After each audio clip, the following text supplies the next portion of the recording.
Hey everyone, it's Friday morning, January 31st, and welcome back to Capital Markets Quickie.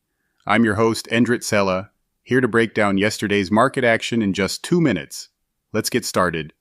Before we dive in, a quick note, today's episode is sponsored by AMF Capital Asset Management Frankfurt. For tailored investment solutions and top-quality mutual funds, visit amf-capital.de. So, the stock market had a solid day yesterday, with tech earnings driving the conversation.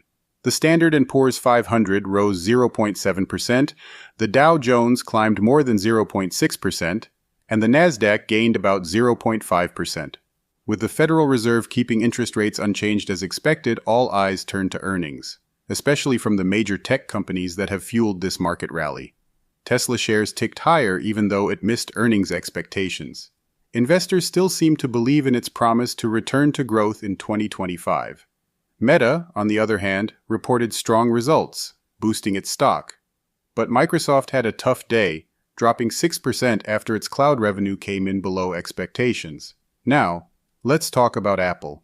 The company reported after the bell, calling it their best quarter ever. Revenue climbed 4% to $124.3 billion. Mostly driven by product sales, which hit $97.9 billion. However, iPhone sales slipped slightly to $69.1 billion, down from $69.7 billion a year earlier. But Apple's services division had a strong quarter, with revenue jumping from $23.1 billion to $26.3 billion. Visa also posted solid results, with revenue up 10% to $9.5 billion in the first quarter. Meanwhile, Intel's fourth quarter revenue fell 7% to $14.3 billion, but the numbers still came in slightly above analysts' expectations. Earnings per share landed at 13 cents.